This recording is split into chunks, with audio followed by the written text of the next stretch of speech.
السلام علیکم ورحمۃ اللہ تعالی وبرکاتہ۔ ناظرین کرام، آج کی اس ویڈیو میں ہم بات کرنے والے ہیں کیا طلاق کے علاوہ بھی کسی چیز سے نکاح ٹوٹ جاتا ہے یا صرف طلاق دینے ہی سے نکاح ٹوٹتا ہے۔ تو اس بارے میں بات کرتے ہیں کہ کیا طلاق کے علاوہ بھی کسی چیزوں سے نکاح ٹوٹ جاتا ہے۔ تو اس کے بارے میں کتابوں میں بتایا جاتا ہے کہ طلاق کے علاوہ بھی 8 چیزوں سے نکاح ٹوٹ جاتا ہے، میاں بیوی ایک دوسرے سے جدا ہو جاتے ہیں۔ تو 8 چیزیں کون کون سی ہیں، اس پر مکمل تفسیر مکمل بات کرنے سے پہلے میں آپ سے ایک چھوٹا سا ریکویسٹ کروں گا کہ اگر آپ ہمارے چینل پر نئے ہیں تو پلیز چینل کو سبسکرائب کر کے بیل آئیکن بٹن بھی دبا دیں تاکہ اس طریقے سے اسلامک جانکاری آپ تک پہنچے اور آپ اس کو دیکھ کر سن کر سمجھ سکیں اور اپنے اندر اس کو لاگو کر سکیں اور ہونے والی غلطیوں سے بچ سکیں۔ تو بات کرتے ہیں کہ طلاق کے علاوہ 8 چیزوں سے نکاح ٹوٹ جاتا ہے، میاں بیوی جدا ہو جاتے ہیں۔ ان میں سے ایک ہے موت، یعنی آدمی کا انتقال ہو جانا۔ جیسے زوجین میں سے کسی ایک کے انتقال سے زوجیت کا تعلق ختم ہو جاتا ہے، اس لیے شوہر کے لیے اپنی فوت شدہ بیوی کے انتقال کے بعد اس کے باوجود کچھ احکام کے اعتبار سے زوجیت کا رشتہ ایک گنا بعد از وصال بھی برقرار رہتا ہے، یعنی برقرار رہتا ہے۔ جیسے زوجین میں سے جو زندہ ہوگا وہ دوسرے کا وارث بنے گا اور بیوی اپنے خاوند کے انتقال کے بعد عدت گزارے گی اور سوگ کرے گی وغیرہ وغیرہ۔ اور دوسرا ہے خلا، مطلب میاں بیوی باہمی طور پر اس بات پر راضی ہو جائیں کہ بیوی شوہر کو کوئی مالی عوض دے گی، جیسے اپنا مہر معاف کر دے گی اور شوہر اس مالی عوض کے بدلے میں بیوی کو اپنی زوجیت سے آزاد کر دے گا۔ چنانچہ یہ شوہر کی خلا دینے سے بیوی پر طلاق بائن واقع ہو جائے گی۔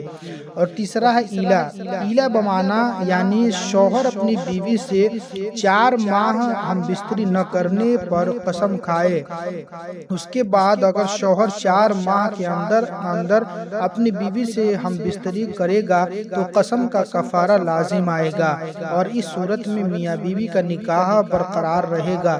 لیکن 4 ماہ ہم بستری نہ کرنے کی قسم کھانے کے بعد اگر 4 ماہ تک حقوق زوجیت ادا نہیں کیے تو بیوی پر طلاق بائن واقع ہو جائے گی۔ اور چوتھا ہے لعان، یعنی شوہر اگر اپنی بیوی کو زنا کرتا ہوا دیکھ لیتا ہے اور معتبر شرعی گواہوں سے اس کو ثابت نہیں کر پاتا تو اس صورت میں لعان کا حکم ہے۔ اور لعان یہ ہے کہ شوہر 5 دفعہ قسم کھائے گا کہ میں اپنی بات میں سچا ہوں اور اگر میں اپنی بات میں اپنی دعویٰ میں جھوٹا ہوں تو اللہ کی مجھ پر لعنت ہو۔ اسی طرح چونکہ بیوی کی بدکاری کی تہمت پر شرعی نصاب گواہی مکمل نہیں بلکہ صرف شوہر کا دعویٰ ہے، اس لیے بیوی کو سنگسار نہیں کیا جا سکتا، یعنی حد زنا جاری نہیں کی جا سکتی ہے۔ تاہم شوہر کی تہمت کو اپنے سے دور کرنے کے لیے اور اپنے آپ کو زنا کی حد سے بچانے کے لیے بیوی پر بھی لازم ہوتا ہے کہ وہ 5 قسمیں یعنی 5 وہ قسمیں کھائیں کہ میرا شوہر جھوٹا ہے اور میں سچا ہوں، اور اگر وہ سچا ہے یعنی میرا شوہر سچا ہے تو مجھ پر اللہ کا غیظ و غضب نازل ہو۔ اگر ان دونوں میں سے کوئی ایک بھی قسم اٹھانے سے انکار کر دیتا ہے تو اس پر حد جاری ہوگی۔ شوہر اگر قسم کھانے سے انکار کرتا ہے تو اس پر حد قذف جاری ہوگی، یعنی 80 کوڑے لگائے جائیں گے، اور اگر بیوی قسم کھانے سے انکار کرے گی تو اس پر حد زنا جاری ہوگی، یعنی اس کو سنگسار کر دیا جائے گا۔ مندرجہ بالا طریقے سے زوجین میں لعان جاری ہونے کے بعد یعنی اگر دونوں ہی قسم اٹھا لیں تو آپس میں ازواجی تعلق حرام ہو جاتا ہے۔ اس کے بعد یا تو شوہر طلاق دے دے یا قاضی دونوں میں تفریق کرا دے یعنی جدائی کرا دے۔ شوہر کا غائب ہو جانا یعنی شوہر گم ہو جائے۔ اسی طرح شوہر کے غائب ہونے کی صورت میں بھی امام مالک رحمہ اللہ علیہ کے مسلک پر عمل کرتے ہوئے اگر مطلوبہ شرائط پائی جائے تو قاضی 4 سال کے انتظار کے بعد بیوی کو غالب شوہر کے یعنی شوہر کے غائب ہونے کی وجہ سے نکاح سے آزاد کر سکتا ہے۔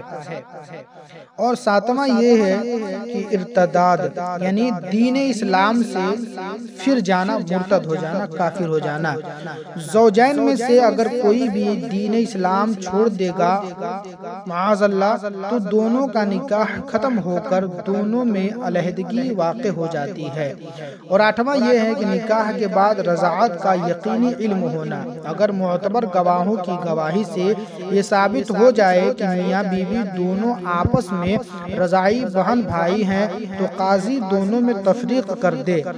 مذکورہ بالا سطور میں جو بیان کیا گیا ہے، طلاق کے علاوہ جن چیزوں سے نکاح ٹوٹتا ہے ان میں سے بعض لکھ دیں جو کہ لکھ دیے گئے ہیں، تاہم یہ بھی واضح کر رہے ہیں کہ ان میں سے کسی سبب کو مکمل طور پر سمجھنا ہو یا اس پر عمل کرنا ہو تو اس کے لیے مندرجہ بالا تعریف و تشریح ناکافی ہے، بلکہ ایسے موقع پر متعلقہ مسئلہ لکھ کر دارالفتہ سے رجوع کرے اور مفتیان کرام سے اس کے بارے میں مسئلہ پوچھے، پھر جا کے کوئی ڈیسیجن لے، اور تتکال ہی میں کسی چیز سے ڈیسیجن نہیں لینا چاہیے۔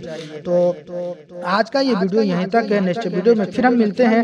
اللہ پاک سے دعا ہے پروردگار عالم سب کو صحیح مسئلے کی طرف راغب فرمائے اور ہر برائی سے ہم سب کو محفوظ فرمائے اور صحیح مسئلہ جاننے کی توفیق فرمائے۔ تو پھر کسی ٹاپک پر کسی اچھے ویڈیو، اچھی نالج کے ساتھ ملتے ہیں۔ تب تک کے لیے ہمارے چینل سے بنے رہیے، سبسکرائب بھی کر دیجیے، بیل آئیکن بٹن دبا دیجیے۔ تو دوستو السلام علیکم۔